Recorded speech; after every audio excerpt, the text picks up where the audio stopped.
Alors oui, j'ai proposé, avant de discuter avec Benjamin Lévy, d'ailleurs avec toi un peu, ce qui me semblait, puisque je suis invité, j'en suis tout à fait enchanté régulièrement, dans des conditions plus ou moins denses en termes d'assistance, à faire une analyse actuelle, c'est-à-dire à réfléchir, comme tu le dis Jean-Jacques, à ce qu'il y a sous l'actualité d'actuel. C'est-à-dire sous l'actualité qui est aujourd'hui terrifiante, chacun la connaît, ce qu'il en a toujours été. D'une certaine manière, l'actuel, c'est un peu toujours ce qu'il en a toujours été. Qui ne veulent pas dire que de temps en temps, il n'y ait pas des moments où cet actuel touche l'actualité. Alors, ce ne sont pas deux champs parallèles, strictement euclidiennement, mais il y a aussi des points d'intersection entre ce qui a toujours été et ce qui arrive. Et l'analyse a un regard particulier, peut-être, à dire sur ce qui a toujours été, c'est-à-dire cet actuel qui ne passe pas, comme dirait Faulkner, mais aussi être attentif à l'actualité. Aussi, mon exposé sera un petit peu long en raison du sujet, je dois dire, hein, et puis du plaisir, entre guillemets, que j'ai à essayer de me faire comprendre à moi-même ce qu'il en est. Le sujet, ce sujet-là, c'est, on pourrait dire, comme était le titre de cette petite conférence, qu'est-ce que le sujet de l'orthodoxie? Voilà, c'est ça. Alors, qu'est-ce qui fait qu'il y a des guerres? Les explications sont très nombreuses. Einstein était très déçu de son entretien avec Wilson. Enfin, on sait bien que les réponses pourquoi la guerre n'a satisfait ni l'un ni l'autre, et on serait bien embêté de donner les raisons pourquoi la guerre, sinon, au fond, qu'elles ont toujours été. Il y a toujours eu la guerre. Polemos pater panton, comme on sait, le combat est père de toutes choses. Donc il y a quelque chose dans la guerre, dans le fait de la guerre, il y a les dieux de la guerre, Mars, le dieu hébraïque s'appelle aussi, un de ses attributs, Elohim Tsebaot, c'est-à-dire Elohim des armées. Et donc l'armée, la guerre est un des mobiles, des attributs, disons, de la vie sur la Terre. Aussi, ne répondrai-je pas particulièrement à pourquoi la guerre. Ensuite, vous savez que depuis peut-être 200 ou 300 ans, le fait de la guerre est davantage relié aux causes énergétiques. On pense aujourd'hui que le vrai moteur des guerres, c'est la manière dont l'énergie, qui est en quantité limitée, sur la Terre, en tout cas, sauf à la considérer pas sous le mode de bataille, j'imagine toujours comme don absolu, mais le Soleil lui-même sera limité, les denrées énergétiques sont limitées, et comme nous le savons, depuis 200 ans à peu près, nous avons commencé d'atteindre la limite énergétique, qui risque de nous mettre un peu hors de notre planète. Cela fait 200 ans à peu près, les rythmes sont à peu près connus, et cette guerre entre la Russie et l'Ukraine, dans laquelle, on le répète tous les jours, la France n'est pas engagée, est une guerre énergétique. C'est la domination du gaz qui en est l'acteur, on pourrait dire, souterrain, économique. Mais enfin, je ne suis pas bien sûr que pour autant, dans les phénomènes humains, on puisse les réduire presque marxistement à l'état des productions. Il y a aussi qu'il y a toujours eu la guerre entre le monde de l'orthodoxie et le monde catholique. Très important de le comprendre. Il y a toujours eu de grandes disputes entre les deux. Alors, je vais essayer de procéder de manière, alors j'allais dire comme le zoom, c'est-à-dire que je vais vous parler un petit peu de la réalité matérielle de cette guerre avant d'essayer de vous donner ce qui me semble être une explication théologique supportable à ce qui arrive. Alors je renvoie, j'espère que je l'ai bien emporté, parce que je ne suis pas bien sûr d'avoir imaginé avec moi. Donc, je n'ai pas dû la prendre. Bon, pour aller vite, il y a... je me reposerai sur cette partie-là qui sera courte, mais qui part de l'actualité. J'y insiste, pour pouvoir faire entendre l'actuel et non l'inverse. Hein? Je parle donc de l'actualité. L'actualité, vous la connaissez, c'est une guerre étrange, violente, entre deux pays qui veulent en découdre pour des raisons historiques que je n'essaierai pas d'expliciter. Bon. Il semble tout de même que la Russie soit l'attaquant, certains ont prétendu que non, mais tout de même oui, et que nous ayons affaire à une guerre d'une extrême violence et qui, par certains côtés, est une guerre impériale et d'un certain côté, une guerre de religion. J'essaierai de le montrer. Là encore, hein, je suis dans l'actuel. L'actuel, c'est d'abord une forme de guerre, ce qu'on appelle la guerre hybride. Vous avez entendu sans doute ce mot. La guerre hybride, c'est-à-dire une guerre qui mêle à la fois les choses de la guerre classique, la dissuasion nucléaire et éventuellement même les attaques Internet.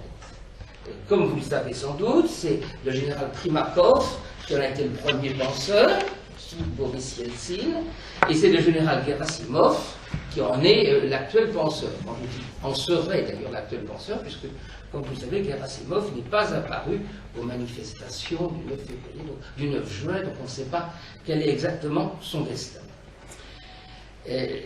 Voilà, si vous voulez, la donnée de l'actualité. Cette donnée de l'actualité doit se reposer dans un deuxième temps sur ce que j'appellerais la donnée historique, avant d'atteindre le point actuel. Le point actuel, c'est le point le plus inactuel, au sens de Nietzsche. C'est le point le plus intempestif. Mais j'ai besoin, pour ma propre compréhension, de commencer par cet actuel et de diminuer, si je puis dire, de me concentrer un petit peu maintenant sur l'histoire très ancienne des rapports de la Russie et de l'Ukraine. D'abord, je dirais qu'il ne faut pas oublier la très grande spiritualité de l'orthodoxie. Elle est pour le moment dans un état pitoyable et extrêmement mafieuse, j'aurai l'occasion d'y revenir. Mais c'est d'abord une très grande spiritualité. On connaît à peu près tous les folles en Christ, comme vous disiez. Dans Dostoïevski, ils abondent, de ces gens qui donnent entièrement leur vie au Christ. Un très bon exemple de ce fol en Christ, c'est Tolstoï qui, à la fin de sa vie, quitte l'ensemble de ses biens matériels et va mourir, comme on sait, dans la neige près de la gare. Donc de Kiev à Novgorod, et puis de Novgorod à Moscou, vous avez un grand mouvement, un grand esprit, si je puis dire, de baptême, et c'est le baptême de ce qu'on appelle les grands Slaves. C'est le grand baptême de cette région que beaucoup ont découvert un peu et qui s'appelle la Russe médiévale. Alors, cette atmosphère, si vous voulez, de conversion, elle se situe au cœur de deux traditions. La tradition byzantine, mais les Russes, les Moscovites, ou ceux de Novgorod, et même ceux de Kiev, ne sont pas les Byzantins. Chacun est proche de l'Europe. Il va sans dire que la culture européenne sans les Russes est quasi inconcevable, que ce soit en termes de musique, de théâtre et même de philosophie. Mais ils ne sont pas non plus européens. Alors je citerai volontiers la phrase d'André Malraux, phrase connue, mais enfin que j'aime à redire dans la situation actuelle. Où est la Russie? Ben, la réponse est assez simple, André Malraux est parfois très simple, la Russie est en Russie. Non mais c'est l'époque gaulliste de ces phrases tautologiques qui sont amusantes, mais si on vous demande où est la Russie, ne vous commencez pas à vous dire oui, ben alors c'est un peu Byzance, mais finalement c'est aussi un petit peu l'Europe. Ben non, la Russie est en Russie. La réponse de Malraux, elle est importante parce que c'est le moment où De Gaulle, vous vous en souvenez, imagine un continent européen qui irait de Brest à Brest-Litovsk selon cette fameuse formule. Et je crois que Malraux n'en était pas totalement persuadé, et il a rappelé au général, en se tirant par sa manche étoilée, la Russie, elle est en Russie. Alors ça veut dire quoi que la Russie est en Russie? Ben, ça veut dire fondamentalement que les Russes sont dans un paysage infini, un monde sans frontières, un monde décentré, un long hiver, un peu moins aujourd'hui en raison de la crise climatique, il faut bien le dire. Ils sont près du pôle, malgré tout. Les Russes, si vous voulez, en essayant de dire des généralités qui n'en soient pas trop, je prends l'expression à Jean-François Colosimo, qui dit ça à juste titre, je crois. Les Russes considèrent les Européens comme ternes. Fondamentalement, à leurs yeux, nous sommes ternes. Et si vous lisez un certain nombre de textes de Dostoïevski, vous verrez que ça apparaît à bien des endroits. Spécialement dans l'adolescence, je vous en parlerai tout à l'heure. Rentrer, si vous voulez, dans Dostoïevski sera ma manière à moi de rentrer dans un peu plus d'actuel, c'est-à-dire un peu plus d'inactuel, y compris le paradoxe sur lequel j'essaie de construire cet exposé. Il y a, l'expression est d'Emmanuel Carrère, le fils de Karadoukos, qui a beaucoup écrit sur le royaume. Il y a en Russie, dit-il, une impatience pour le royaume. C'est un peuple, de ce point de vue, apocalyptique. Il fait partie de la famille des peuples apocalyptiques. Ils sont impatients que le royaume arrive, compte tenu que les circonstances de la vie ne sont pas bonnes. On l'entend dans une phrase de Vladimir Poutine, qui est une phrase inactuelle, et qui a sans doute marqué les esprits. Le monde sans la Russie ne m'intéresse pas. Vous avez entendu cette phrase. J'ai même entendu des collègues ou des confrères analystes me dire, ben moi je suis assez d'accord, le monde sans la psychanalyse ne m'intéresse pas. Léger vertige, sourire devant cette phrase. Ou une autre phrase que j'ai pu entendre une fois, la démocratie c'est une bonne chose parce qu'elle permet la psychanalyse. Comme si le dessein unique de la démocratie était de permettre l'analyse. D'anthropo ou de psychanalyticocentrisme, enfin, qui peut faire sourire aujourd'hui. Mais ce qui ne veut pas dire que... Mais le monde sans la Russie ne m'intéresse pas, c'est très important. C'est une citation essentielle, Vladimir Poutine la répète absolument sans cesse, pour dire que on est là dans un certain rapport de foi au pays. C'est non pas une réécriture, ce serait inexact, mais c'est un écho de la phrase bien connue de Dostoïevski, je m'approche de l'actuel, entre le Christ et la vérité, je choisirai le Christ. Phrase évidemment très célèbre de Dostoïevski dans l'Idiot. Parce que, dans cette perspective russe, or pour moi il s'agit de déterminer le sujet russe, la subjectivité russe, pour autant que je puisse, moi, qui ne la connais pas, qui n'en suis pas spécialiste, qui n'ai pas vocation à le devenir, quelque chose qui m'intéresse depuis l'enfant, et puis comme chacun d'entre nous, nous disons des choses russes. Nous en sommes touchés. Que malgré tout, la Russie est dans la Russie, mais enfin, nous avons tous écouté des musiques russes, nous avons tous lu des romans russes, nous avons tous admiré, les écrivains français ont tous été pleins d'admiration pour les cultures russes. La littérature yiddish a été elle-même très impressionnée par la littérature russe, donc il n'est pas possible non plus de rendre tout cela absolument étrange. Alors, que veut dire ici Dostoïevski? Ce qu'il veut dire, me semble-t-il, c'est qu'il y a dans l'être russe, disons quelque chose comme ça, au-delà de tout, au-delà du fait du monde, au-delà du datum du monde, quelque chose comme la force du repentir ou la force du pardon. C'est-à-dire que l'expérience de la vie humaine n'a de sens réellement que si l'on va jusqu'à l'expérience de la grâce qui, bien sûr, comme toutes les grâces, ne se calcule pas. Comment dire, l'expérience du bagne, comme l'a connu Dostoïevski, c'est l'expérience qui fait se confondre le saint et le meurtrier. C'est l'expérience la plus trouble que l'on peut faire quand on lit Dostoïevski. C'est que soudain, la différence qui à nous, occidentaux, paraît tellement frappante entre l'assassin et sa victime, eh bien, cette différence s'abolit dans l'expérience de la grâce. Et les passages de Dostoïevski, j'aurai peut-être, je l'espère, le temps d'en dire quelques-uns, sont sidérants quant à cette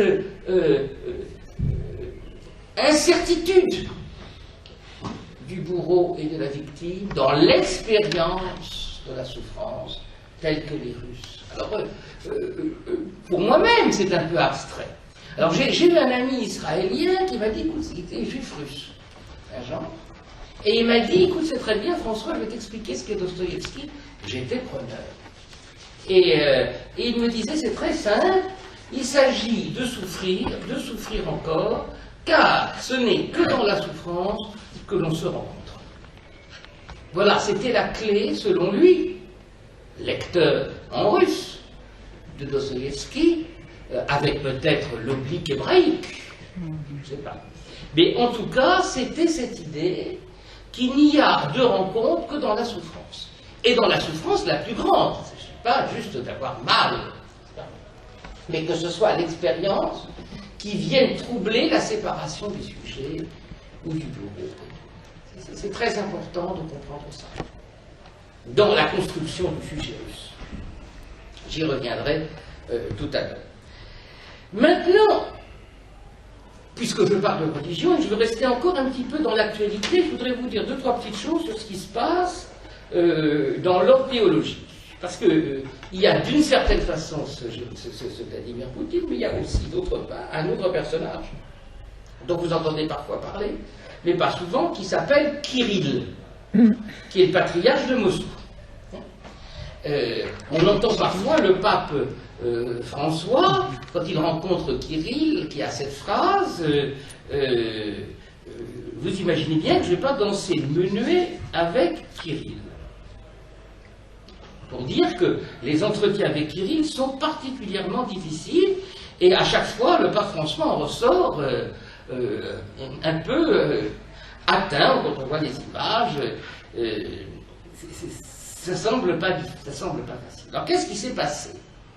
Je suis encore dans l'histoire, hein, avant d'arriver au point que je souhaite atteindre, qui est le point de l'actuel, et qui est le point freudien, si vous voulez. Mais on ne peut pas le faire, selon moi, sans avoir enlevé un certain nombre, de manière très freudienne d'ailleurs, toute une archéologie de notre actuel, et après tout, on n'a pas tant l'occasion de parler de ces choses. J'ai entendu peu d'émissions sur Kirill, qui est un assassin épouvantable, et il serait d'ailleurs logique que l'Église écuménique du monde l'excommunie. Ce serait un mouvement absolument nécessaire. Ça ne semble pas du tout prendre la voie de cette affaire. Alors, qu'est-ce qui s'est passé à la sortie du communisme? Parce qu'on est vraiment dans cette atmosphère. À la sortie du communisme, vous le savez, il ne restait plus que 2 institutions. Il ne restait que le KGB, devenu l'FSB, et l'Église orthodoxe russe. l'Église orthodoxe russe, par rapport à d'autres églises orthodoxes, c'est-à-dire par rapport aux églises des pays qu'on appelait les démocraties populaires, il faut savoir que le martyre a duré 3 générations. De 1917 jusqu'à 1991. C'est-à-dire beaucoup plus longtemps que le martyre des autres églises orthodoxes, des orthodoxes pris sous le communisme. On est au-delà de la vie humaine. Au-delà de la vie humaine. C'est important aussi, quand on lit par exemple La fin de l'homme rouge, d'Alexievitch, de se dire que ces gens n'ont... Ces témoignages incroyables, dévastants, n'ont pas connu autre chose. Pas connu autre chose, ce qui est un cas particulier. Ce n'est pas le cas de tous les communistes, des systèmes des démocraties populaires. Alors, que s'est-il passé? Il y a eu un personnage très important qui s'appelle Nicodème de Léningrad. Vous vous souvenez de ça un peu? Je parle aux gens du Zoom, mais bon. Nicodème de Léningrad, je vois dans la salle mon amie Christine qui s'en souvient. Nicodème de Léningrad a signé un pacte avec l'État. C'est un pacte très important. C'était le métropolite de Léningrad. Il l'a signé avec le métropolite de Kiev, celui de Minsk et le vicariat de Moscou. C'était un pacte avec l'État, c'est-à-dire que, à condition que le régime qui allait se mettre en place soit, disons, modéré avec l'Église, l'Église se proclamerait tout à fait heureuse d'être communiste. C'était ça l'idée. Nicodème de Léningrad décède, il est remplacé par Kirill, par l'actuel patriarche. Kirill de Smolensk. Alors c'est très bien, c'est pour ça que l'actuel n'exclut pas qu'on apprenne des choses concrètes, évidemment. C'est pas parce que derrière il va surgir à un moment donné un texte du grec ancien peut-être qui expliquera que les positions du sujet en Russie ou dans la plaque orthodoxe, dans la plaque occidentale ne sont pas les mêmes, qu'il ne faille pas prendre le temps, même si c'est un peu long et je m'en excuse, de séjourner dans la couche historique. Autrement dit, Kirill de Smolensk, alors il faut bien donner son nom une fois dans la vie, il s'appelle Vladimir Mikhaïlevitch Gondaïev. Il a été nommé patriarche de Moscou en 2009 par Vladimir Poutine. Ils ont dealé, comme on dit chez Al Capone. Ils ont fait un deal particulièrement substantiel, synalagmatique, on dirait peut-être, puisque Kirill s'est retrouvé à diriger le département des affaires étrangères, tout métropolite qu'il était. Ceux qui regardent attentivement les conférences du Centre Médem, d'ailleurs, où j'avais reçu André Markovitch, on a rappelé un lien foncier entre l'organisation de l'Église et le système nucléaire russe. Les missiles sont bénis et les prêtres, pour la plupart, sont inclus dans le système de la décision nucléaire. Autrement dit, ils n'ont pas de droit de réserve, contrairement à l'Occident. Les prêtres peuvent tout à fait être des ingénieurs, ils peuvent tout à fait appuyer. Alors, ça n'est probablement pas consensuel en Russie, mais enfin en Russie, tout est un peu consensuel. Donc, vous avez, si je puis dire, je reprends l'expression de Colosimo, une alliance de l'encensoir et du missile. Ou plus exactement, j'emploie encore un terme de Colosimo, le hiérophante Kirill a signé un pacte diabolique avec le sycophante Poutine. Cette formule est belle. Hein. Le hiérophante, c'est-à-dire l'homme du sacré, celui qui fait apparaître le hiéros, a signé un accord du type diabolique avec le sycophante, c'est-à-dire vraiment le bandit Poutine. il faut savoir, et là encore, je continue à chercher mon actuel derrière une actualité. Il faut savoir qu'en 1917, ça c'est très important, M. Le Drian doit savoir ça par cœur, hein, pour pouvoir entreprendre la diplomatie. Je ne sais pas si ce sera lui d'ailleurs qui prendra sa succession, je ne sais pas encore.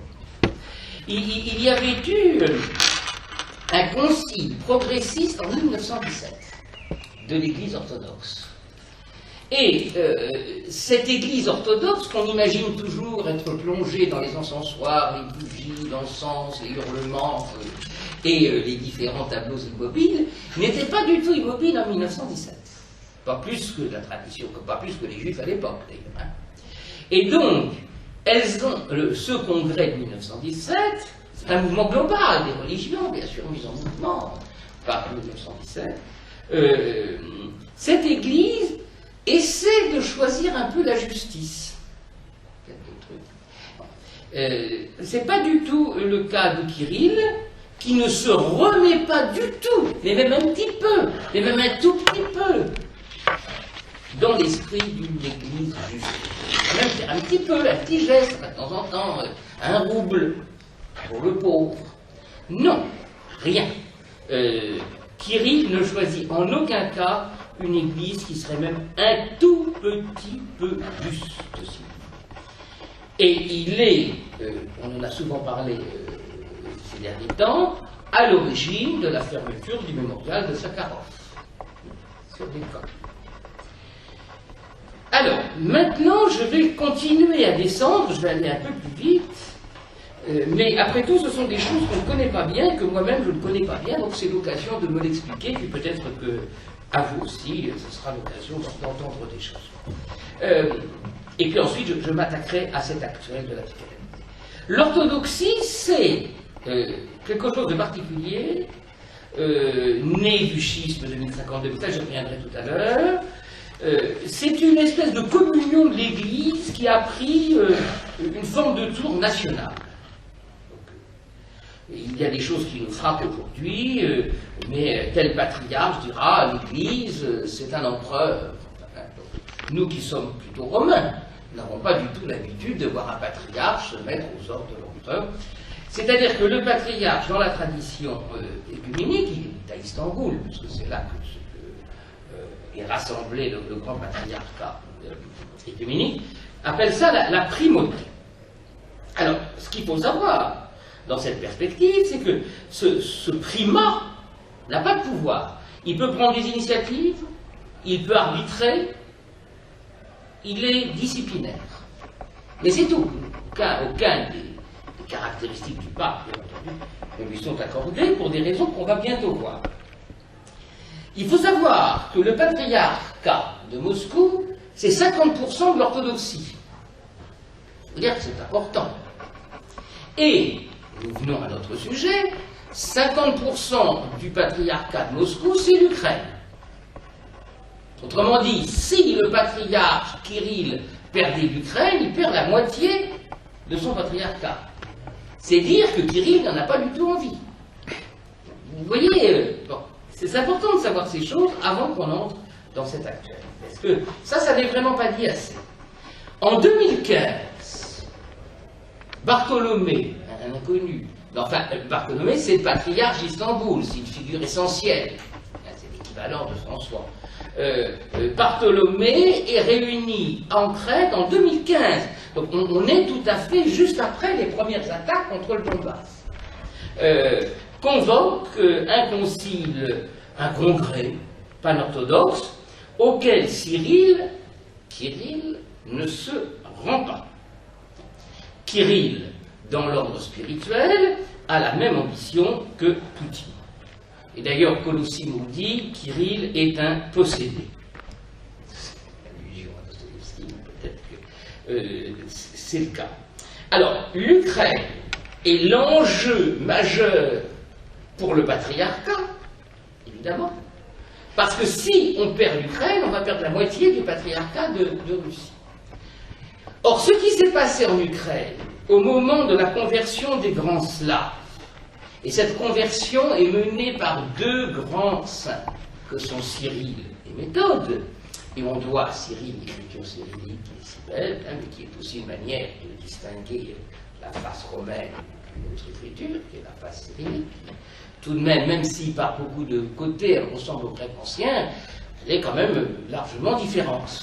Le choix, et la conscience et la lettre, et l'inconscient là, ne se glissent pas de la même manière. Ça, c'est absolument certain. Et donc l'opération cyrillique est essentielle pour diviser les inconscients, qui étaient déjà assez divisés. Je vais m'en approcher, vous le sentez, peu à peu, il va y avoir une révélation, comme toujours avec les chrétiens, on les stupeur. C'est donc pour ça qu'il y a la guerre. Sachez qu'au 8e siècle, c'est le grand moment de la conversion des Slaves. Il y a une ligne de crête, une ligne de combat très grave, très grande, très meurtrière, et cette ligne, elle passe exactement par Kiev. Et elle opposera violemment des peuples qui ne se retrouveront au fond jamais, ou presque jamais.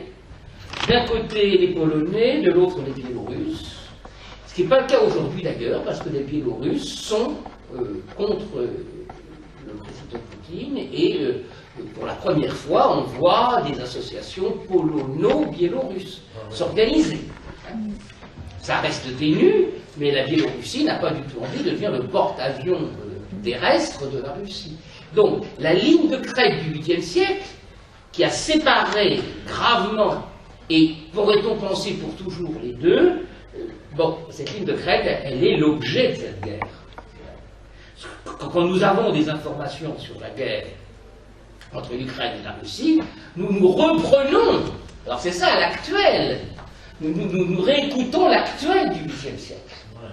Voilà, si je veux commencer à m'approcher de mon archéologie, comme dirait Freud. Mais c'est loin d'être fini, cette archéologie. Cette ligne de crête, elle a aussi opposé les Tchèques et les Slovaques. Elle a aussi opposé les Croates et les Serbes, dont vous savez, lors de la guerre redoutable, combien de nouveau cette ligne de crête s'était réactualisée. Au moment de la guerre du Kosovo, si vous vous en souvenez. Mais on est encore là. On est sur cette ligne de crête. Donc dites-vous quelque part que s'il y a un sujet de cette guerre, l'actuel de ce sujet, il se situe malgré tout au 8e siècle, au moment de la grande conversion. Alors il y a un malaise, pour parler comme Freud, il y a un malaise des orthodoxes d'Ukraine, puisque c'est Constantinople qui, en 1558, a créé le patriarcat de Moscou. Donc en ce moment, on a une lutte mortelle entre Kirill, qui est le patriarche de Moscou, et le patriarche d'Istanbul, Bartholomé, qui est un homme brillant, puissant, et qui fait tout ce qu'il peut alors qu'il n'a aucune arme.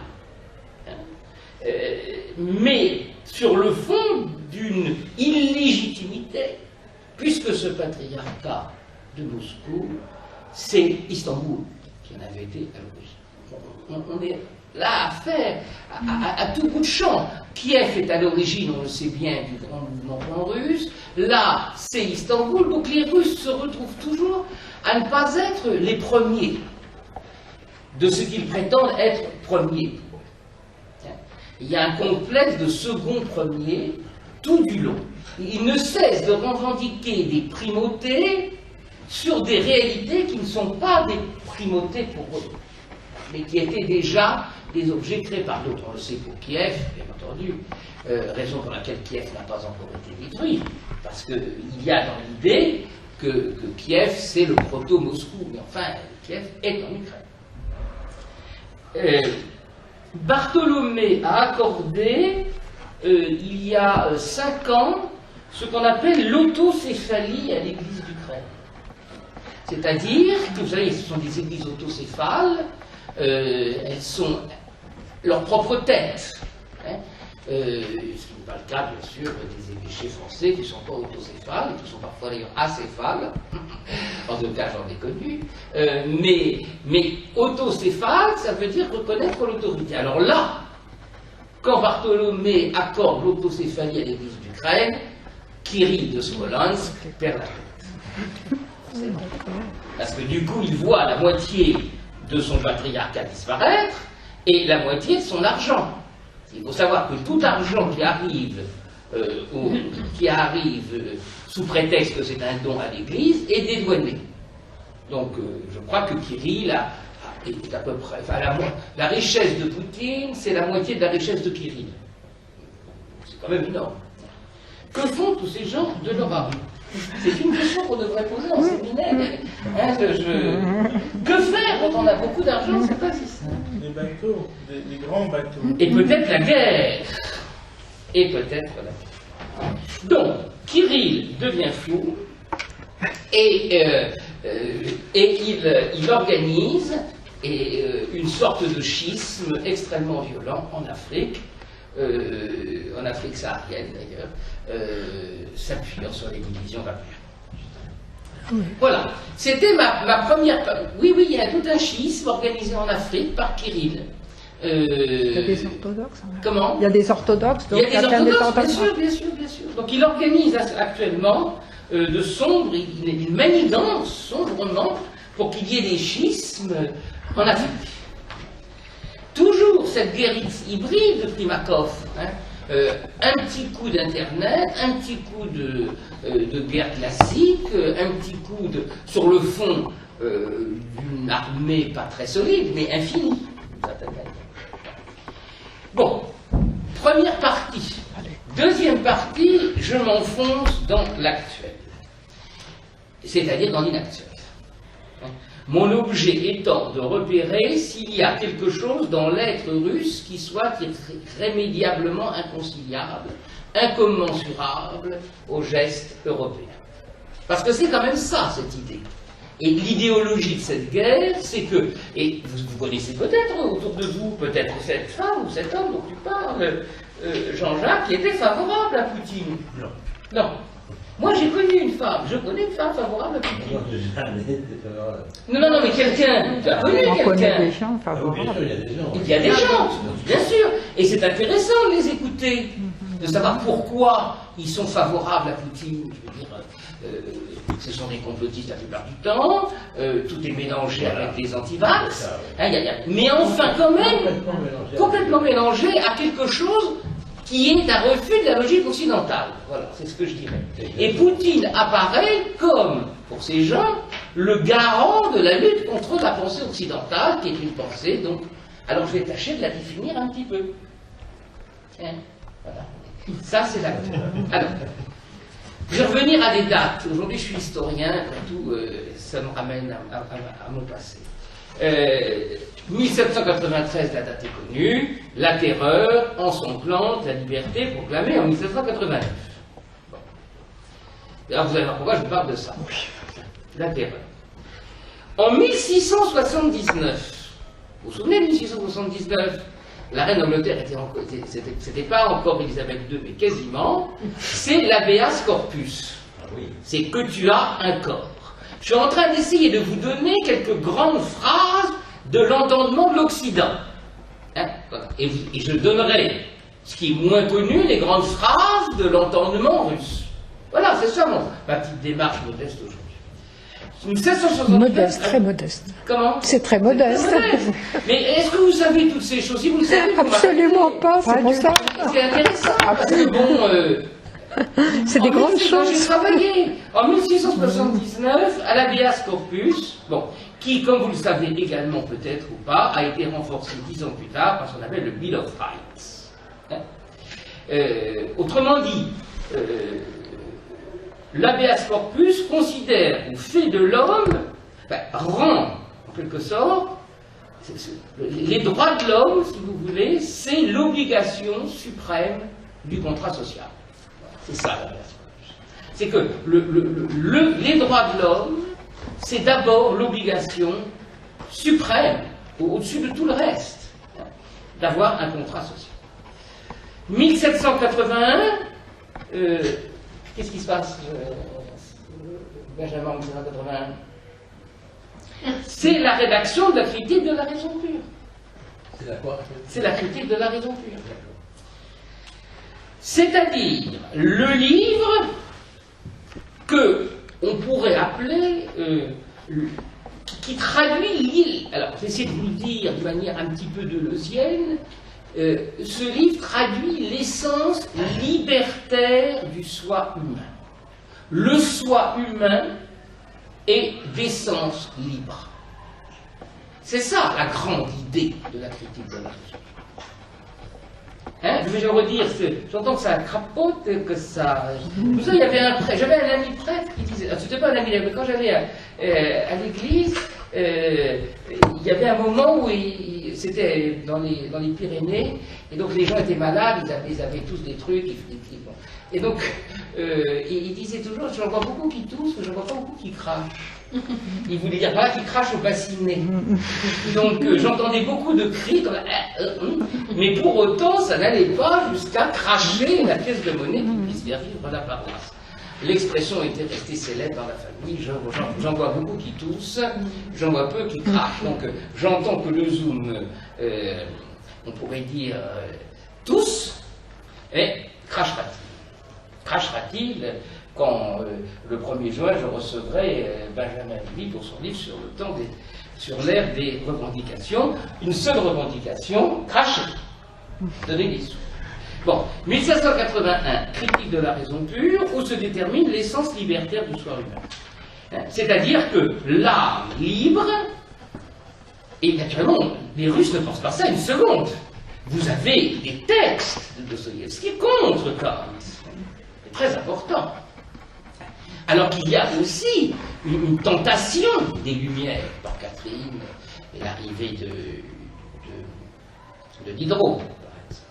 Donc la contradiction, et je ne rentre pas là dans cette complexe histoire russe.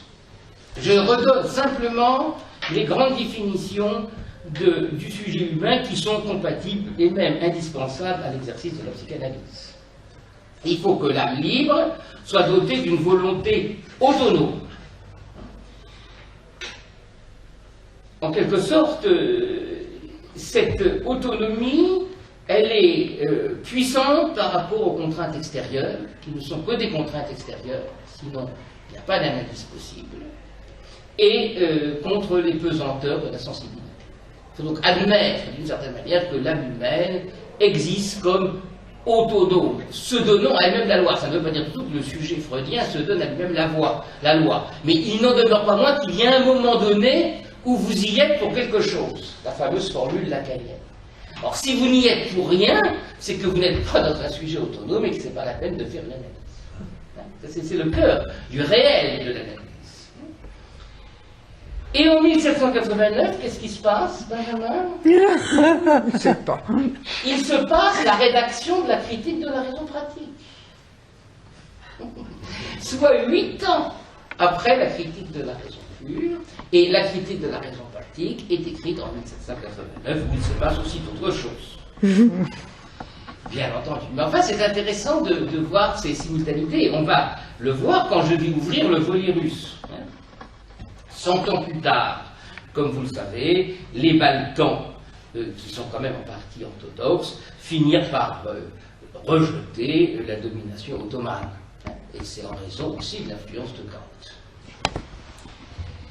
1793, que se passe-t-il? En 1783, que se passe-t-il? Benjamin, beaucoup plus difficile. Donc là, je ne vais pas t'acculer. En 1783, qu'est-ce qui se passe en Russie? Eh bien, ce qui se passe en Russie, c'est un événement considérable.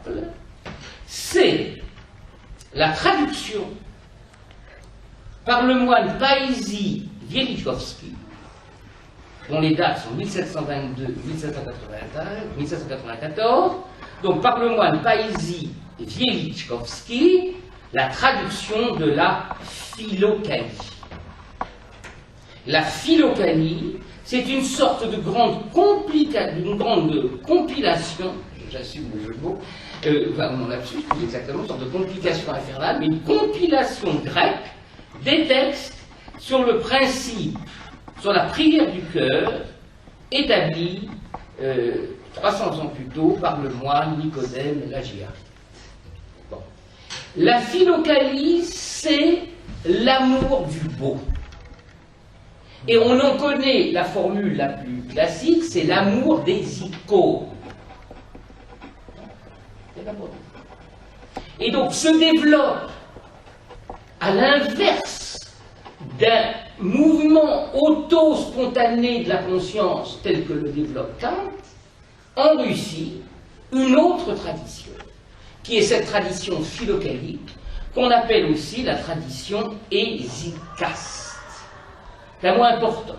L'hésichasme, hésukia en grec, c'est, si vous voulez, une union de la spiritualité et du savoir. C'est l'union du spirituel et du savoir. C'est la paix dans le silence de l'union avec Dieu. C'est ça, l'hésichasme. J'ai pas eu le temps de tout dire, et puis j'ai pas vocation à tout dire, et puis on en est, il me reste encore une petite heure, mais on a pu penser que Wittgenstein, quand il était notamment sur le front de l'Est et en Italie, là où il a rédigé le Tractatus Logico-Philosophicus, avait, dans sa Saucée, avait l'évangile abrégé de Tolstoï, dont il a toujours considéré que c'était le plus grand livre qu'il avait lu dans toute son existence. Et Wittgenstein a toujours lu Tolstoï, et toujours lu les textes de la religion, les textes religieux de Tolstoï, de Lev Nikolaevitch Tolstoï. Et l'hésichasme, il l'a rencontré là. C'est-à-dire, je le redis, une forme d'union de la spiritualité et du savoir, et non de l'aspirateur et du savoir. Comme je bien, mais il faut assumer, essayer de sourire un petit peu, hein, même si... donc l'union de la spiritualité et du savoir, on va dire que je ne respecte rien, que le Centre Médène ne respecte rien, et qu'il confond la spiritualité et l'aspirateur, ce qui serait très hébraïque d'ailleurs, tant il y a de spiritualité dans l'aspirateur du centre, qui fonctionne d'ailleurs moyennement, de ce que j'ai vu récemment. Donc, Hesukia, c'est-à-dire donc l'union, je reviens à cette ligne, de la spiritualité et du savoir, dans le silence et la paix. Autrement dit, de l'union avec Dieu. Autrement dit, quand Wittgenstein dit ce que je ne peux pas dire, il faut le taire, il est tout à fait hésicaste. Et il y a peut-être dans la tourne, dans le turn, linguistic turn, glissé par Wittgenstein, cet être colossal, quelque chose de l'hésichasme. Hein? D'accord, vous y êtes? Non, mais c'est un point très important. Très important. Parce que tandis que se développe... Il faut le taire. Et donc les chances de vous entendre avec les Russes sont en train de diminuer gravement. Puisque d'un côté, il y a un entendement auto-agi, en quelque sorte, qui définit l'essence libertaire de l'homme. De l'autre côté, est demandé au sujet une soumission à la beauté et au silence. Et si vous écoutez même les pièces de Tchekhov, si vous allez voir quelques tableaux, si vous relisez Dostoïevski, vous verrez à quel point l'hésichasme y joue un rôle. Ça passe, si vous voulez. Bon. 1783. Se développe quelque chose comme la liberté du croyant dans le silence du moi. Je cite Dostoïevski, le cœur, c'est le pôle d'un infini irreprésentable. Le cœur, c'est le pôle d'un infini irreprésentable, sa densité est ineffable. Donc, la question qu'on peut se poser, c'est la question que pose d'ailleurs... je prendrais bien un petit peu d'eau, c'est vrai. Oui. C'est la question... Et puis je vais peut-être faire une petite pause, mais bon, c'est bien parti, je pense que vous y arrivez, hein, c'est à peu près clair. C'est la question que pose la psychanalyste Julia Kristeva dans ses nombreux livres sur la Russie.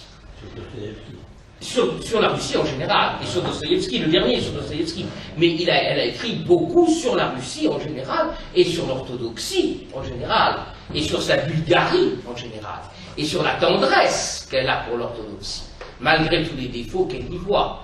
Hein. Julia Kristeva a toujours essayé, entre autres 1000 tentatives, de nommer les problèmes de l'orthodoxie, dont cette espèce de vassalité misérable de l'Église par rapport au pouvoir. Mais, et j'y reviendrai, il y a une tendresse de l'orthodoxie qu'elle a toujours voulu souligner. Alors, dans La haine et le pardon, un vieux livre maintenant, La haine et le pardon, internautes, zoomeuses et zoomeurs, le voilà, La haine et le pardon, chez Fayard, c'est d'ailleurs un livre qu'elle m'a dédicacé, très gentiment, en 2006, quand elle était venue à Caen, je ne sais pas bien pourquoi. Bon, c'est un livre de 2005. Elle se pose la question de savoir si il y a un abîme, un véritable abîme, c'est-à-dire des abîmes, ça ne se traverse pas, voilà, ça se supporte, ça se regarde de part et d'autre, entre la conception kantienne, qui était dans cet entendement auto-mu, en auto-mouvement, et le mouvement de la philosophie. Comment dit, il faut bien comprendre que avant Kant, les choses pouvaient encore s'arranger, si je puis dire. Puisque avant Kant, la liberté, si vous voulez, c'est même le cas chez Leibniz, ou dans une petite partie de Rousseau, pas tout à fait. Mais avant Kant, on pouvait s'arranger dans la mesure où la liberté était définie ainsi, c'est une très belle définition de la liberté. La liberté, elle était définie comme une indépendance vis-à-vis de la nature et de Dieu. Voilà. Être libre, c'est d'être indépendant de la nature. Donc c'est une définition négative, puisque ce n'est pas être actif, c'est je suis libre quand je suis indépendant. Mettons, si j'ai une migraine, ben, je suis libre parce que je n'ai pas de migraine. Je vais dire ça comme ça. Ou soudain, Dieu me laisse tranquille, pour une fois, je n'ai pas un mort dans l'année, ouf, je me sens libre. Ça, c'est une définition négative de la liberté. Une indépendance. Ce que propose Kant, c'est bien plus que ça. C'est une définition positive de la liberté, bien entendu, puisque nous nous autoproduisons. Et c'est une longue affaire dans l'Occident. Je ne vais pas l'expliciter, hein. Ça passe par Platon, évidemment, Saint-Augustin qui s'interroge beaucoup là-dessus, qui met ce moi toujours en question, ce se quaerere les confessions, ce questo permanent qu'on trouve dans les Confusions. Mais cette idée d'un auto-commencement du sujet, ça c'est vraiment Kant. Ça c'est vraiment Kant.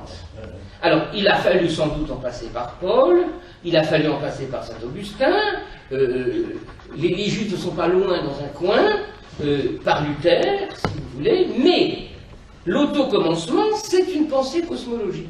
C'est-à-dire que l'humain est un cosmos en tant qu'il peut commencer son acte.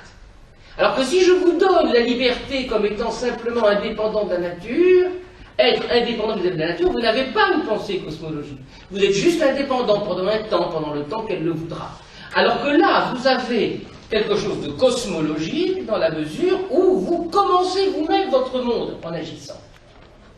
Et cette notion d'auto-commencement, elle entre en contradiction flagrante avec la logique de la philokalie et de l'union silencieuse de l'homme et de Dieu. Où là, on ne commence pas. C'est une opposition qui est déjà là. Ils sont déjà là. Ils sont déjà là. Les choses vont plus loin, et c'est là que ça devient un petit peu plus délicat, mais on va dire. Dernière étape, enfin, une des étapes importantes, c'est Max Weber, bien sûr. C'est-à-dire que pour Max Weber, la liberté, comme vous le savez, dans une définition très cynique, c'est la capacité de produire des causes et des effets. C'est ça la liberté.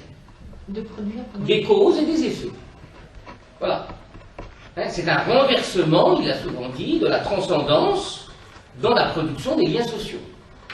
Hein, c'est ça Max Weber. C'est un sociologue radical. Hein, la pensée protestante peut-être, je ne veux pas la réduire forcément au protestantisme, hein, mais en tout cas, il y a là quelque chose du rapprochement de la liberté et de m'inscrire comme cause des causes. Je produis, hein, je produis des causes, je produis des effets, je suis libre.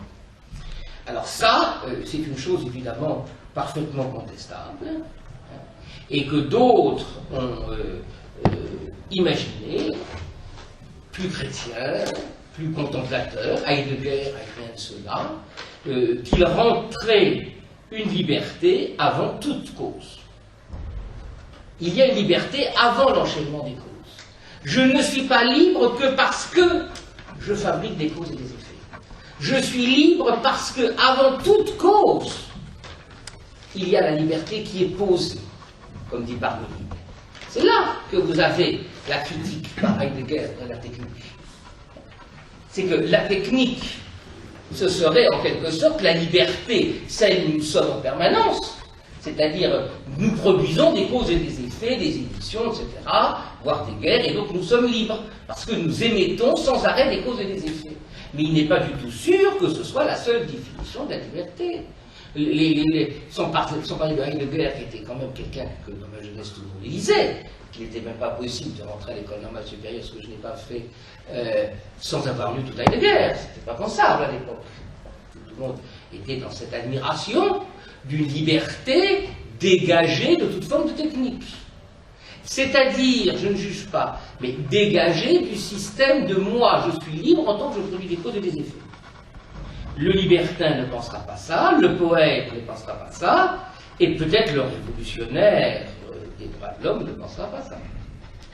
Et que peut-être l'humanité actuellement aurait intérêt à se dégager, je veux dire, l'humanité occidentale aurait intérêt à se dégager d'une liberté par les causes et les effets. Et je crois que ceux qui considèrent Poutine, et là je ne juge pas encore, c'est pas de ce côté-là, mais considèrent, il y a une entourloupe, si vous voulez, il y a une espèce de, comment pourrait-on dire ça, d'effet de foi qui ferait que les Russes seraient, indépendamment des méfaits inlassables du système concentrationnaire, généralisé de la liberté qui est totalement absente, seraient, en quelque sorte, un peu magiquement, les garants d'une liberté première. Une liberté qui ne serait pas engagée dans les causes, en raison de leur théologie. Vous voyez, hein, c'est pas simple à comprendre. Hein. D'un côté, donc, il y a cette liberté issue de Kant, qui remet la liberté en tant que je suis capable de produire des causes et des effets, indépendamment d'une liberté qui serait donnée en quelque sorte au tout début, et qui serait celle de la philokalie, celle de la contemplation, sans l'engagement, sans l'enchaînement, sans la concaténation des choses et des faits. Autrement dit, l'Occident en est là, couvert d'objets. Et comme nous le savons, de toute façon, la crise économique, la crise climatique, la crise énergétique va devoir faire qu'on va diminuer drastiquement notre rapport à la liberté en tant qu'elle produit des causes et des effets. Et nous en sommes là, humainement, si je puis dire, dans l'actuel, le plus pur. Nous en sommes à ce point-là. Quant à la psychanalyse auquel je veux faire une toute petite place, eh bien, elle est cette activité un peu marginale qui examine, si je puis dire, les conditions les meilleures de l'auto-activité spontanée, c'est-à-dire les conditions d'épanouissement ou d'échec de la subjectivité. Mais c'est sur le fond, on l'a dit, du kantisme général de l'auberge. Pas possible de se passer d'une certaine idée de la liberté. On est toujours libre avec son symptôme, dit-on toujours. Enfin, on a toujours un espace de liberté avec son symptôme. aussi étrange que ça puisse paraître parfois, aussi douloureux ou semblant à tout moment contrarié par l'existence, même moi, je vais presque dire, je peux faire un écart avec mon symptôme. Mais comment ça se fait, cet écart-là? Est-ce qu'il est possible? C'est le pari freudien. Ce moi, c'est pas moi, hein, c'est le moi en général, bien entendu. J'en viens maintenant à la chose même, qui est, pour finir, parce que je ne peux pas vous lasser trop, qui est, disons, l'être russe par rapport à l'histoire du texte. Il y a une opération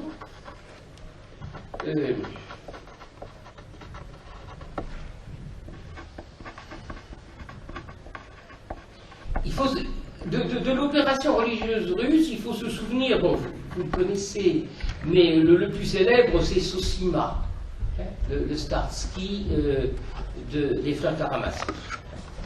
La plus religieuse qu'on peut imaginer chez Dostoïevski. Vous l'avez aussi chez Soloviev, d'une certaine manière. Peut-être il faut se souvenir de l'expression du philosophe Berdaïev qui disait Dostoïevski et Tolstoï, ce sont de grands pneumatologues. Ça veut dire que le geste de cette orthodoxie, maintenant je vais y venir dans le détail, mais ce geste de l'orthodoxie, c'est un geste de la respiration. Il y a une grande respiration, supposément, dans la pratique orthodoxe, qu'il n'y a pas dans la pratique catholique, qui est une pratique probablement essoufflée, vue en tout cas du point de vue de l'orthodoxie. Il y a, dans ces chants orthodoxes, je suis allé voir la nouvelle église orthodoxe, la nouvelle basilique, qui est entièrement poutinienne et qui est complètement fermée aujourd'hui. Mais c'est impressionnant d'aller à une cérémonie du soir pour voir effectivement combien ça bouge, combien ces images ne sont pas inertes, combien on n'a pas affaire à, si je puis dire, l'armée de Vatican II. Et je vais y revenir à ce point. Il y a un souffle, un anonymat du prêtre, si je puis dire, contre la violence quasi militaire de l'Église. Tel qu'en tout cas les orthodoxes le voient. Alors, je voudrais maintenant en venir à l'essentiel, que j'introduis dans le texte. Eh bien, il faut savoir qu'il s'est joué quelque chose de très compliqué et d'assez mystérieux dans le fin fond de l'Évangile selon saint Jean. Dans l'Évangile selon saint Jean, il se joue deux choses. En Jean, je finirai là-dessus, mais là, on est vraiment dans l'actuel. En Jean, premier chapitre, 40-42, c'est repris ensuite dans Matthieu 16-28. Jean 1, 40-42, André, qui est le frère de Simon-Pierre, amène son frère à Jésus. Le fixant, Jésus dit, « Toi, tu es Simon, le fils de Jean, toi, tu t'appelleras Képhas, ce qui se traduit par Pierre. Pétros. Très simple. Donc tu t'appelleras Képhas, bon, la tête, enfin, on voit bien qu'il y a tout un jeu de mots en grec. Ça se traduit donc par Pétros. Matthieu 16, 28, la célèbre phrase arrive, vous la connaissez tous, sous une forme ou sous une autre. Tu es Pierre, et sur cette pierre, je bâtirai mon église. Hein? Tout le monde connaît cette phrase. Mais quand on la lit en grec, on est étonné. Parce que c'est pas du tout ça. C'est tu es Pierre, Pétros, et sur cette pierre, Pétra, je bâtirai mon église. Autrement dit, dans le texte grec, le jeu de mots n'existe pas. Il n'existe que dans la traduction, organisée par saint Augustin. Et c'est un des points du schisme entre les deux églises. La tradition orthodoxe qui parle grec et qui ne s'est donc pas soumis au latin et qui a même un alphabet particulier n'a pas reconnu ce jeu de mots, tu es pierre et sur cette pierre. Non, pietra, ça ne veut pas dire pierre, ça veut dire cette foi. Et le texte grec, foi. Et donc le texte veut dire tu es prêt, tu es pierre, et sur cette foi, je bâtirai mon église. Et non pas cette espèce de construction. En sorte que, pour les orthodoxes, Pierre avait un rôle de président, sans aucun doute le premier, mais ce n'était pas un rôle juridictionnel. L'Église a été fondée par Pierre et Paul. On a d'ailleurs découvert, il y a peu de temps, en 1950 je crois, les traces probables du caveau de Paul sous Saint-Pierre. Mais Pierre n'a jamais été l'évêque de Rome. Pas du tout. Pour les orthodoxes, Pierre n'est pas l'évêque de Rome. Le pape n'est pas le successeur de Pierre. Mais le pape est le successeur du premier évêque ordonné par Pierre. Ça change tout. C'est-à-dire qu'il y a une espèce d'ontologie mécanique de l'Église catholique qui nous dit tu es pierre et sur cette pierre, et donc on n'en sort pas, puisqu'on pourrait dire que l'inconscient est bloqué. Alors que quand on lit le texte avec cette attention grecque, raison pour laquelle le grec a quitté vite les enseignements, pour être remplacé par le latin, qui est une langue ici falsifiante, évidemment.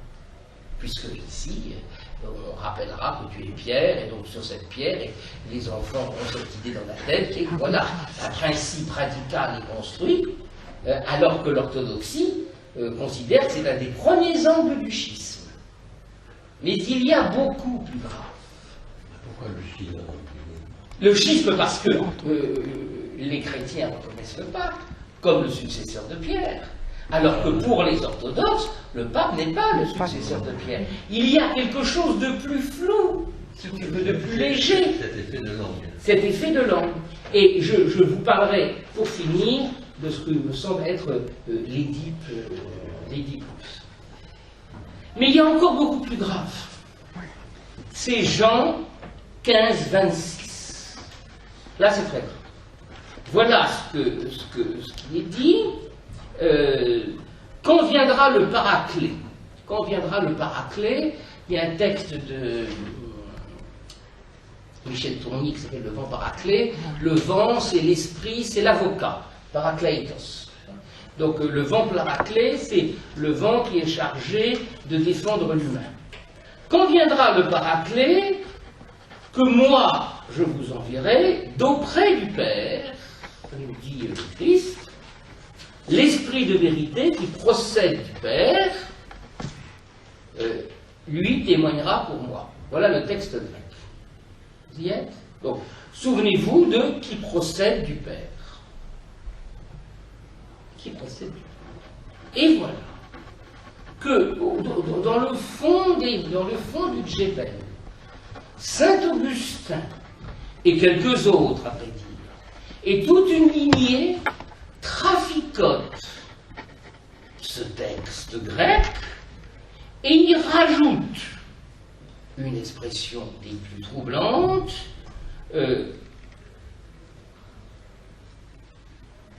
qui procède du Père et du Fils. C'est le principe filioque, célèbre principe de la querelle du filioque, c'est-à-dire et du Fils. Autrement dit, la tradition catholique, elle met sur le même plan le Père et le Fils. Elle rend, si vous voulez, le Père commensurable au Fils. Et si j'étais freudien une seconde, je dirais, il rend l'angoisse de castration du Père par le Fils efficace. C'est ça la clé de tout. C'est que si on peut identifier le père et le fils a tout de même un certain intérêt, dans l'ordre de la castration mais de son efficace, à tuer le père. Vous voyez? Freud aurait adoré cette traduction filioque. Filioque, vous le mettez dans un coin de votre tête et ça résumera à peu près tout ce que je vous aurais dit. Filioque, c'est la religion orthodoxe. C'est la religion catholique, par exemple. C'est-à-dire, le fils et le père sont comparables. Et donc, il y a une possibilité pour le fils de s'élever au niveau du père. Et donc, si le père est un tyran, on peut le renverser. D'accord. La castration ou l'angoisse de castration n'est pas sans efficacité. Dans la tradition orthodoxe, c'est pas du tout ça. C'est pas du tout ce filioque. Ils en restent au texte grec, et ils sont plus proches de la vérité du texte grec, et ils ont ce principe qu'on appellera père filio, à travers le fils, par le fils, par le fils. Mais ça veut dire, si vous voulez, que le fils n'est qu'un moyen d'accéder au père. Le fils, si vous voulez, Kristeva propose ces expressions qui me semblent juste. Le fils, c'est le serviteur, le collaborateur, qui via cette certitude s'élève, mais se divise tout aussi bien. Autrement dit, il est à la fois le subordonné par le fils, il est déiforme, quand même à la forme de Dieu. Elle le dit admirablement, Kristeva, voilà sa formule. Le fils, dans l'orthodoxie, est une exquise intersection de soumission et d'exaltation. Conclusion, dit Kristeva, il ne peut jamais rien se passer.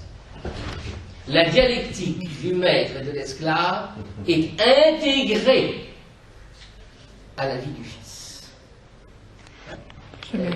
Il s'est passé la révolution russe. Et c'est ce qui s'est passé dans la révolution russe. Il y a une tentative d'abattre le père, en l'occurrence le tsar, et immédiatement, un père revient. Ce qui n'est pas été le cas dans la Révolution française. Il y a eu des pères qui sont revenus, il y a des pères qui reviennent de temps en temps, mais certainement pas sous ces formes monstrueuses auxquelles nous devons encore assister une énième fois. Cela tient, d'une certaine manière, à ce que, dans la tradition orthodoxe, l'homme ne peut pas se libérer de Dieu. Voir les remarques sur Kant précédemment. Il peut s'unir librement à lui, n'est-ce pas, et par communiquer à la vie divine, l'homme peut communiquer la vie divine à la nature, à l'univers dont il est l'hypostase. Mais le Fils est entièrement subordonné au Père, Pantocrator. Il n'est jamais totalement séparé.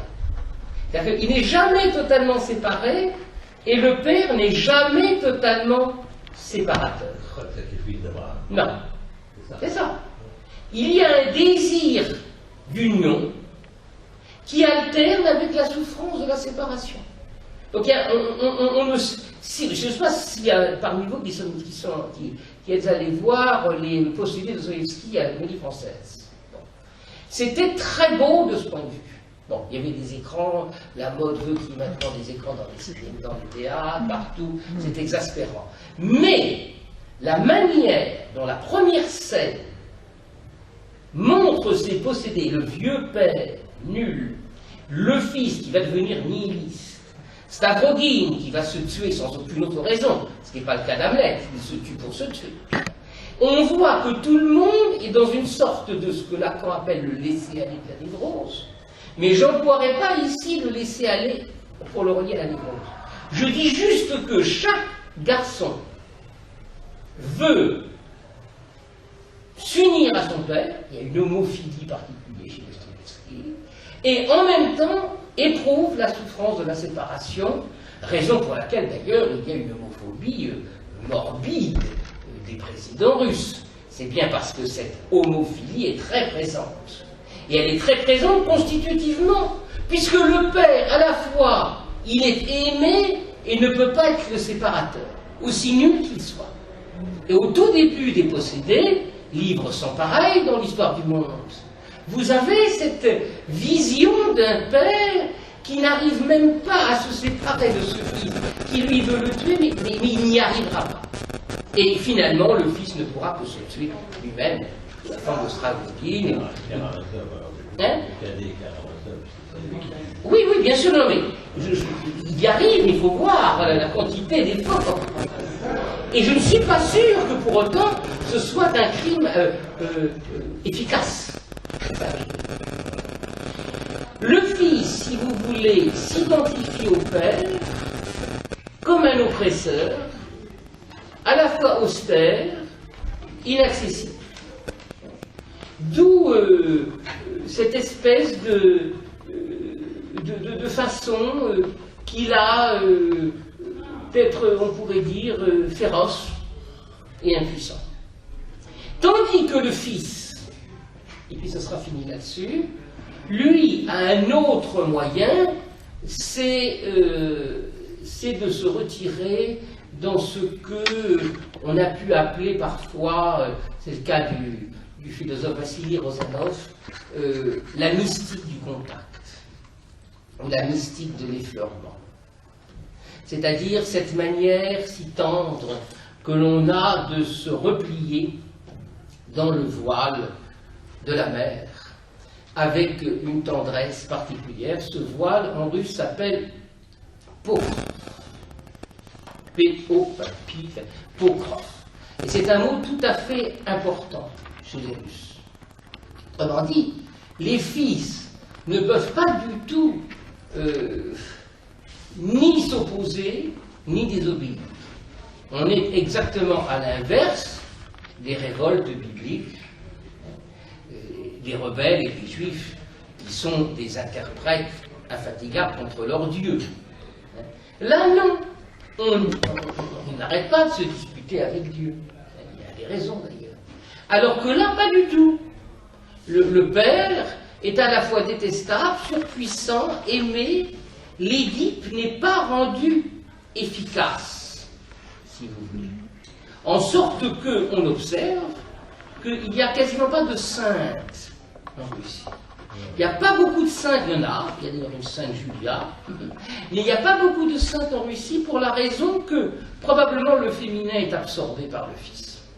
Probablement pas de séparation avec la mère. Non, et que le féminin est absorbé par le fils. Et donc il y a une exaspération, et je finirai par une citation de Dostoïevski que je vous avais promis, et en général je tiens mes promesses, il est exactement 9h30, c'est exactement 9h30, c'est assez étonnant. Dans le journal d'un écrivain de Dostoïevski, je choisis ce passage parce que je le trouve le plus frappant de cette rage désespérée du fils russe de ne pas pouvoir se révolter. Medvedev, le mangeur de miel, ne se révolte pas contre Poutine, rien ne marche, personne ne se révolte vraiment contre les puissants, dès qu'on se révolte on est chassé, vous voyez Gorbatchev, il n'y a rien à faire. Il y a là quelque chose, alors on pourrait dire d'actuel, au sens où on l'a défini tout à l'heure, de radicalement actuel, dans une castration qui n'est pas efficace. Voilà. S'il y a une chose à retenir de ce petit moment si agréable passé dans la salle Cavaillès, en compagnie de Benjamin et Jean-Jacques et de quelques autres, c'est cela. L'angoisse de castration n'est pas efficace. Parce que le père est à la fois perpétuellement aimé et dénié. Ce qui provoque, disons-le, des crises d'épilepsie. La révolution russe, c'est une épilepsie permanente, dont Dostoïevski en est le plus admirable représentant. Mais il y a dans cette impossibilité de passer à une angoisse de castration efficace un modèle de l'épilepsie. il faudrait voir la clinique de l'épilepsie, qui est très difficile, et que je ne saurais ici déployer parce que je la connais un petit peu par les hasards de ma clinique, mais pas suffisamment, hélas, pour pouvoir imaginer la théoriser pleinement. C'est pas sacré, c'est comment? Ça s'appelle le Oui, mal. oui, non, mais le haut mal.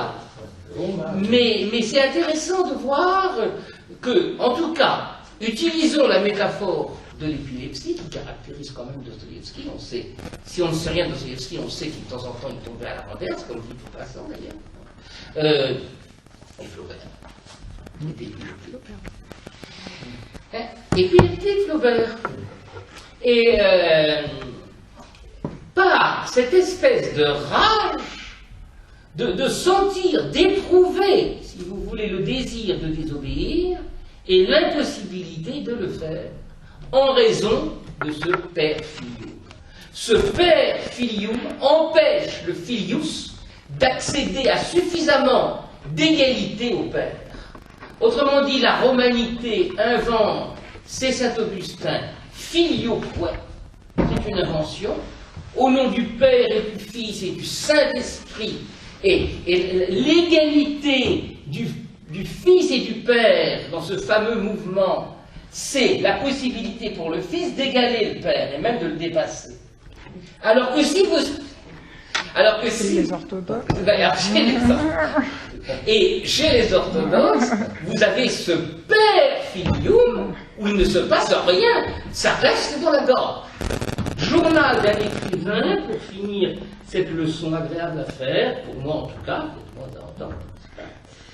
Voilà ce que dit Dostoïevski.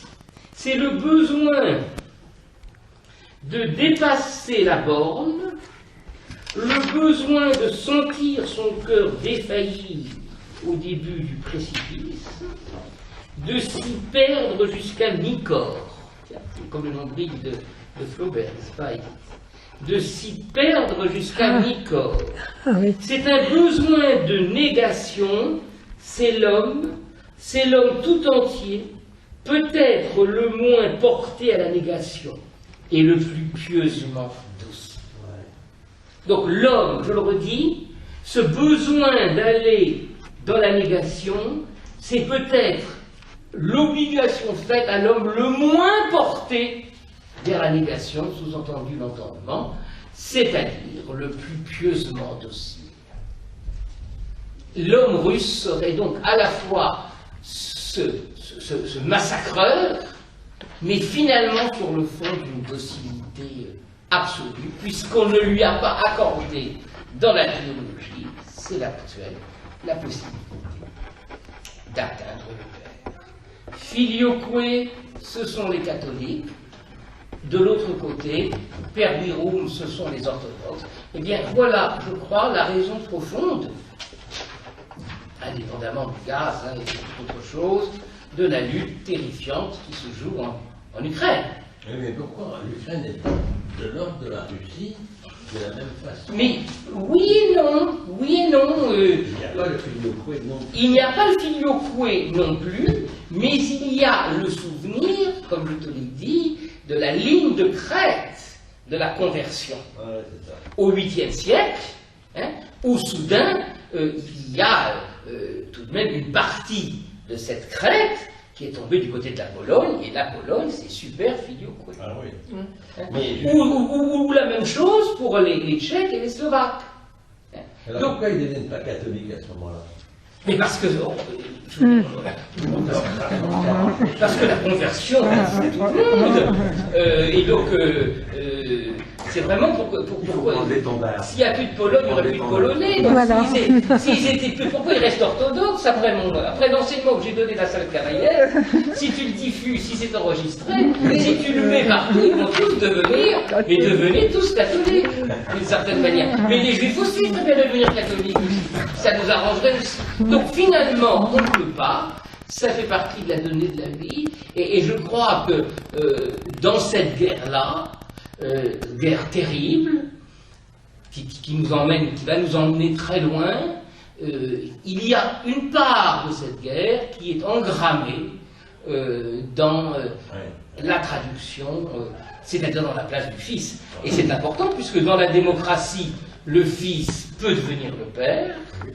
Un président, qu'on aime ou qu'on n'aime pas, peut être président sans être père lui-même, alors que dans d'autres systèmes, c'est impossible, en raison de ce père héros. Et c'est une chose qui n'est pas facile à entendre, si je puis dire, car il paraît incroyable que cette question de pure traduction puisse jouer un rôle aussi colossal dans la construction des mondes. Alors, un des auteurs, donc, petit moment bibliographique, je vous renvoie donc à La haine et le pardon de Julia Kristeva, qui contient de beaux chapitres clairs, qui ne correspondent pas exactement à tout ce que j'ai dit aujourd'hui. Hein? C'est un instant, je suis en train de régler le problème. Bon. Donc moi je suis en train de vous parler de... Oui, je suis en train d'essayer Il y a de quelqu'un qui régler crie. le problème. Je suis en train de régler la question. Moi, il y a un point. Comment? Quelqu'un se rend un concert? Bon, enfin, c'est des joies du Zoom. Et donc, qu'est-ce qui se passe? Donc au fond, selon les expressions, on ne peut pas dire, enfin, Pardon? il est au fond, selon les expressions populaires, on ne peut pas dire tel père, tel Attends, fils. excusez-moi, mais alors la machine... Non, c'est... Alors, je vais répondre à votre question, si je la comprends, mais si je ne suis pas parasité par... Écoute, moi j'ai. Alors, Je vous emmène le son, comme ça. Ah oui, d'accord. Non, l'expression chrétienne, enfin catholique, tel père, tel fils. oui, C'est pas possible. Ça n'est pas on dit possible. c'est tel père, tel père. voilà, exactement. C'est ça. Ce n'est pas la peine que la machine s'affole. Voilà, il ne peut pas y avoir, c'est une tautologie. Voilà. Oui. Et d'ailleurs, quand Malraux, il a toujours surtout dit la Russie, d'abord en Russie, dit exactement quelque chose de cette Oui, Parce que probablement. Mais l'actuel. alors au fond, la guerre actuelle, c'est un père contre un père. Oui. Oui. C'est pas un fils. Non. Une révolution pour Non. se dégager du Non. père russe et Non. dire... Non. Alors ensuite, que le président Zelensky soit un fils, ça c'est possible, via, si je puis dire, sa petite oblique juive, hein, et qu'il cherche à s'arracher à toute cette orthodoxie. Ça c'est tout à fait possible. Mais tu vois, Et alors la l'actuel- rhétorique, oui, la rhétorique de Poutine aussi, Oui. C'est un nazi. Oui. Qu'est-ce que ça veut dire? Ben, je crains que ce soit un argument du miroir, Oui. c'est-à-dire le même, là encore, l'impossibilité de l'entendement, en quelque sorte. Alors, c'est d'abord parce que la Russie, de manière au premier niveau, la Russie se vit comme Oui. et le temps russe. Moi, j'avais été commissaire d'exposition du comité antifasciste et russe, et j'avais découvert à l'époque, c'était Jean-Jacques Marie qui était lambertiste et qui m'avait fait découvrir cela, c'est-à-dire à quel point la temporalité en Russie n'est pas du tout la nôtre, radicalement pas la nôtre. Donc il faut, c'est pas simplement une phrase, c'est que le temps ne se déroule pas de la même façon. Donc il y a dans la perspective d'un développement, il n'y a pas de développement temporel, parce que pour répondre à votre remarque, soit je dis bon bah c'est de la propagande, voilà, soit je dis que non. Ou je dis aussi que le temps ne s'écoule pas. Le temps ne s'écoule pas. Parce que pour que le temps s'écoule, il faut qu'il y ait un temps édipien qui s'écoule. Ben oui. Mais si vous êtes dans le même père, tel père, tel Ah père, oui. vous n'avez pas d'écoulement du temps.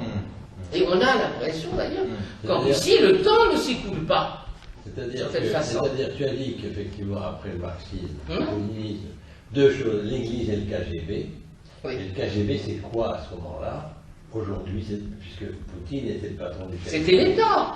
C'est ce qui restait de C'est quoi l'État. le KGB par rapport à la religion? Mais c'est l'autre. C'est tout simplement l'autre. C'est le sabre et le goupillon, tout simplement. Parce que ce que je vois, moi, c'est que le marxisme-léninisme, Oui. stalinisme, ça a failli marcher. Ben, Attends. oui, je Ça a failli t'écoute, je marcher. t'écoute. Mais, si on prend l'URSS ou la Russie comme étant une espèce de dinosaure, comme j'ai trouvé cette phrase, Oui. que le dinosaure n'a pas d'hypophyse, il Oui. ne peut pas s'arrêter de grandir, Oui. et il en meurt. une armure de phare, et derrière, on ne peut plus bouffer, parce que c'est trop. Donc c'est là où ça a traversé cet actuel, le tsarisme, le marxisme-léninisme et le quotidien. Oui. C'est la même chose. Oui, oui. Et cette chose-là est terrifiante. Ben oui. Alors pourquoi ils ont tellement de jalousie vis-à-vis de l'Amérique? Ils veulent tellement rattraper l'Amérique. Ben, Depuis toujours, la Russie, l'URSS, et aujourd'hui. ben, je ne sais pas, parce que si j'ai bien compris, les Russes, les meilleurs Russes sont... Je te raconte, pour finir là-dessus, c'est une blague de Brejnev. Tu veux une blague de Brejnev? Alors, pour répondre à toutes tes questions. C'est Brejnev qui essaie de séduire une jeune ballerine très jolie du Bolchoï. Et donc, cette ballerine, peut-être pas totalement emballée par les sourcils de Léonid, Brejnev lui dit, bon, moi je veux bien, mais bon, il faut que tu permettes à tout le monde de quitter la Russie s'il le désire. Et dans ce cas-là, je coucherai avec toi. Et Brejnev dit, coquine, tu veux vraiment qu'on soit tout seul? Voilà, c'est exactement une des blagues qui se raconte en Russie et qui résume cette crainte devant l'Amérique. Si on ouvrait, tout le monde partirait. bon, merci beaucoup. Eh bien, c'est moi qui vous remercie d'avoir été aussi patient sur un exposé théologique. Ça m'a enseigné